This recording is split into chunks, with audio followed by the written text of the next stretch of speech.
Shalom, queridos irmãos, que alegria estarmos aqui. God bless you all. Greetings from Brazil.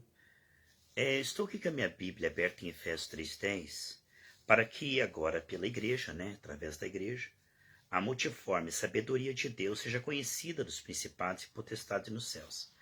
A multiforme sabedoria de Deus mostra que Deus age segundo os dons que Ele mesmo concede. E nessa série que nós estamos estudando sobre a manifestação do Espírito em confirmação ao Calvário.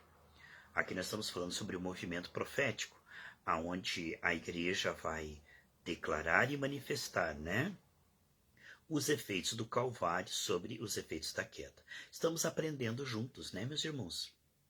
Estamos crescendo e sendo fortalecidos com graça sobre graça, porque a atividade de produzir a edificação e o crescimento pela graça é do Senhor.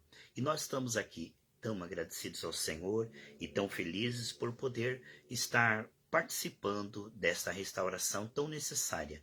Nossas almas se voltam ao Senhor, nos cobrimos com o sangue de Jesus, e na unção e direção do Espírito vamos nos movendo profeticamente. Esse mover profético tem a ver com semear a palavra no Espírito. Lá em Gálatas, capítulo 6, versículo 9, fala que é muito importante isso, que se nós estamos semeando no Espírito, não devemos nunca desanimar.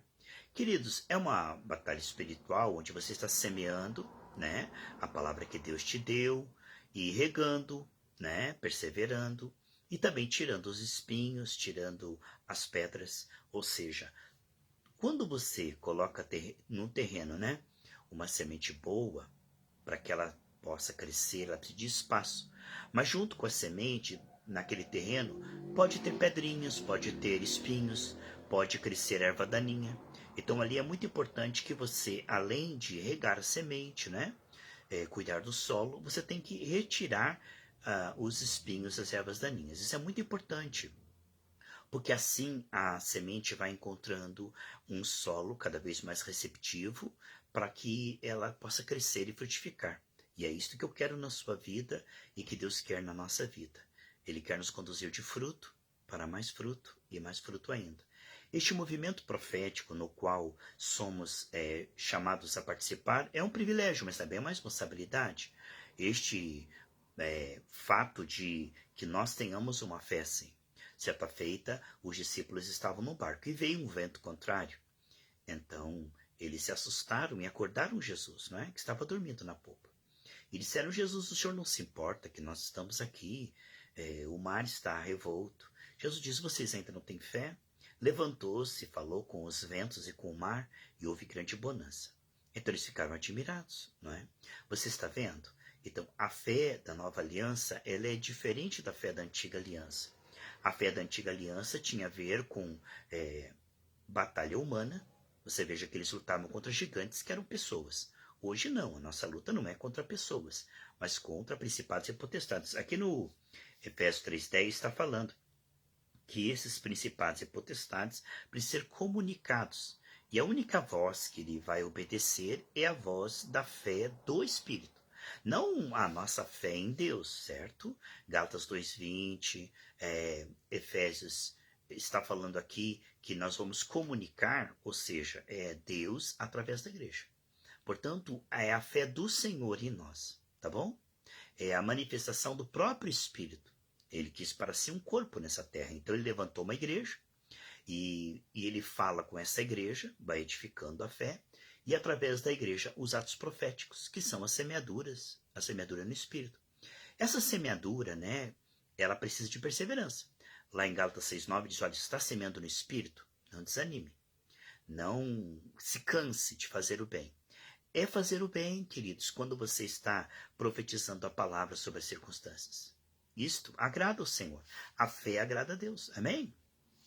Deus vai honrar a tua perseverança. Muitas vezes você não vai ver assim, a natureza ela não dá saltos, Ninguém joga uma semente e dali 5 minutos você vai ver um pomar. Há todo um processo. Assim a Bíblia chama no Salmo 1 estação própria. A Bíblia diz: aquele que meditar nessa palavra de dia e de noite, na estação própria. Então, muitas vezes você pode ver que Abraão, José, Daniel, Jó, Paulo, Pedro, João, eles perseveraram com Deus, passaram momentos de sofrimento, passaram momentos de contrariedade, de dor, né? Passaram momentos assim, de tentações, fraquezas, como todos os homens, né, queridos? Então, mas eles perseveraram, a ponto de Paulo dizer, olha que coisa tremenda, essa última carta, né? Um pouco antes dele ser degolado por Nero, ele escreve 2 Timóteo, e ali ele diz assim, combati o bom combate, acabei, concluí a carreira e guardei a fé. Esse combate que Paulo tinha era um combate espiritual contra a sua carne, contra os principados e potestades, contra as doutrinas falsas daquela época. Mas Paulo estava ali confiando no Senhor e perseverando.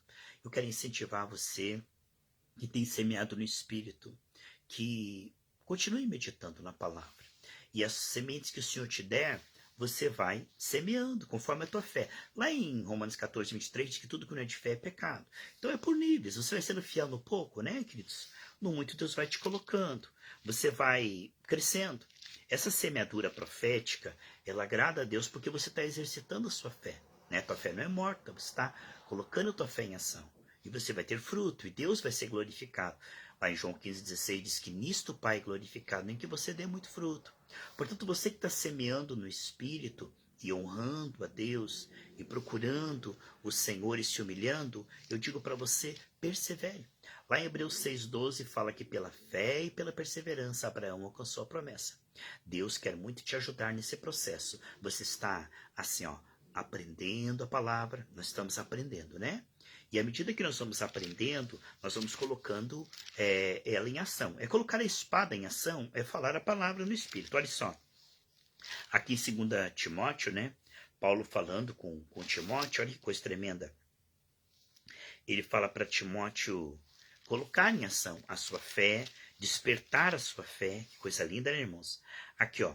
1 Timóteo capítulo 1, versículo 18. Este mandamento te dou, meu filho Timóteo, que segundo as profecias que houve acerca de ti, milites por ela boa milícia. Essa mesma palavra, na tradução da Bíblia Viva, que coisa bonita, irmãos, diz a mesma coisa, mas é interessante como está colocado aqui na Bíblia Viva. Diz assim, olha, é interessante, prenda-se firmemente a sua fé em Cristo, conserve sempre uma consciência limpa, fazendo aquilo que você sabe que está certo. Não, perdão, eu estou lendo aqui o outro versículo, né? Aqui ele diz, olha, que essas palavras, na Bíblia vive assim, que essas palavras, medite nela, que essas palavras ditas acerca de você, que essas palavras que são profecias, né? Que dizem que você é em Cristo, que você tem, que você pode. Que essas palavras sejam suas armas de guerra. Então, quer dizer, você toma essas profecias que Deus diz que você pode, né? Pelas pisaduras de Cristo você foi curado. Então, que essas palavras que você recebeu, Timóteo, você transforma elas em armas de guerra. Então, quer dizer, você vai colocar essas palavras contra as circunstâncias, principados e potestades. Porque quando Deus criou o mundo, ele criou o mundo perfeito, né? E o mundo se tornou imperfeito, mas agora a nova criação profética é através da igreja. Aqui em Efésios 3,10 você está vendo que Deus quer comunicar principados e potestades através da sua e da minha vida. Então, nossa fé, ela está sendo esclarecida, né? Ela é santíssima. Mas eu e você estamos crescendo, estamos desenvolvendo. E aos poucos a gente vai aprendendo, como uma criança que aprende a caminhar, né? Como uma criança que aprende a falar. Então nós estamos assim, no jardim de infância de Deus, aprendendo a como comunicar principados e potestades. Quando a Bíblia diz sujeitai-vos, pois, a Deus e resistir o diabo, ele fugirá de vós, fala que é uma batalha espiritual onde nós precisamos estar bem com Deus. Quando ele fala sujeitar-se a Deus, é sujeitar a palavra. Tudo aquilo que não é de Deus deve ser confessado, rejeitado, deve ser abandonado, né? Decidir abandonar. Então, nós devemos estar realmente 100% com Deus, renunciando tudo que é das trevas, Lucas 14, 33, para que nós possamos, não tendo brecha, não tendo legalidade, ir contra o inimigo. Né? Porque senão ele não vai respeitar a nossa oração. Então, quando a Bíblia diz sujeitai-vos, pois, a Deus, isso é essencial. Que todo o nosso corpo e alma esteja embaixo do sangue.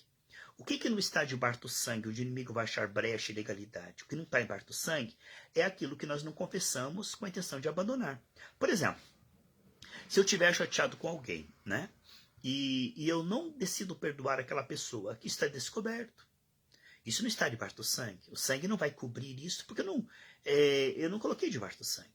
Por exemplo, se eu estou me prostituindo escondido, é uma brecha, um exemplo, uma brecha.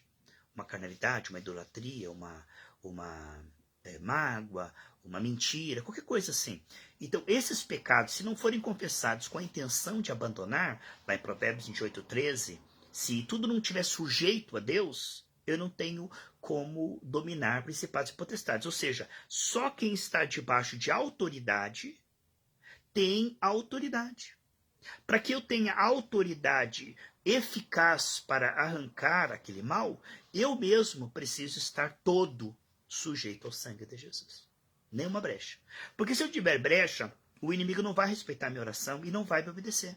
Ó, os filhos de Seva disseram, em nome de Jesus que Paulo prega. Né? Tentaram mover o reino espiritual. O diabo veio e bateu neles. Então, quanto mais reza, mais assombração aparece. Ou seja, o diabo não respeitará a oração de quem tem brecha. Não. Ele não se importa, ele dá risada.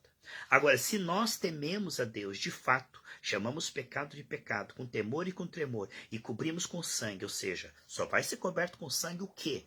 O que eu confesso com a intenção de abandonar. Enquanto eu não confessar com a intenção de abandonar, eu vou estar apanhando o inimigo. Não tem como. Ele jamais vai deixar uma brecha sem aproveitá-la. Entende como é, queridos? Então, quando eu estou coberto com o sangue de Jesus, ou seja, entregue ao Senhor Espírito, alma e corpo, quando eu me entrego completamente ao Senhor e eu renuncio tudo que é das trevas, aí eu posso me mover no Espírito, que ele não tem como ficar, porque aí a luz vai junto com a voz e a autoridade. Deus vai poder, né, fechar essas brechas. E aonde havia trevas, né? A Bíblia diz, se há trevas em ti, que é luz, quão grandes são essas trevas? Então nós precisamos realmente, com temor e tremor humilde, pedir, Senhor, me ensina o que é sujeitar-me a ti. Não é eu achar que estou sujeito a Deus, ou eu dizer que estou sujeito a Deus, né? Eu realmente me sujeitar a Deus. Ó, quantos que nos últimos dias, pode ser eu e você se nós não vigiarmos, ouvir de Deus, apartai-vos de mim que eu não te conheço. Pessoas que, eles, Senhor, expulsamos demônios, Senhor, curamos enfermos, eu não te conheço. Quer dizer, então é um perigo que todos nós corremos, tanto que Paulo escreveu metade do Novo Testamento e ele diz, olha, eu cuido para que pregando a outros, eu mesmo não venha a ser desqualificado. Quer dizer, é um perigo que eu corro, todos nós corremos, de estar equivocado. Né, irmãos? É um perigo que todos nós corremos, ninguém é perfeito, nós temos que nos humilhar. Por isso, estar sujeito a Deus totalmente é uma condição sine qua non para que eu possa ter eficácia espiritual. Lá em Lucas 14:33 diz assim, ó, aquele pois que não renuncia a tudo não pode ser meu discípulo. Tudo no seguinte sentido, que seja dito pela palavra de Deus que é pecado. Então, como é que eu tenho tudo com Deus quando eu chamo o pecado de pecado? Eu digo, Senhor, esse pecado é pecado, eu renuncio e quero que isso saia da minha vida. Quando eu tenho realmente esta postura, Deus pode me perdoar. Deus não pode me perdoar se eu não estiver arrependido. Deus não pode me perdoar se eu não quiser abandonar. Isso está lá em 1 João 9 e Provérbios 28:13. Tá bom, queridos? Que Deus te abençoe e que nós possamos estar todos qualificados, irmãos, para realmente destruir as trevas. Eu quero ver você reinando, eu quero ver você conquistando, eu quero ver você falando e o reino espiritual se movendo. Não só você abençoado, mas as pessoas com que você orar, as pessoas que você profetizar também. Que Deus te abençoe e te guarde em Cristo. É para mim uma grande alegria estar com você nessa série. Temos aprendido bastante, né, meus irmãos? Que Deus te abençoe nessa linda tarde de quinta-feira. Estou aqui feliz de compartilhar a palavra. Que Deus te guarde e te abençoe em nome de Jesus.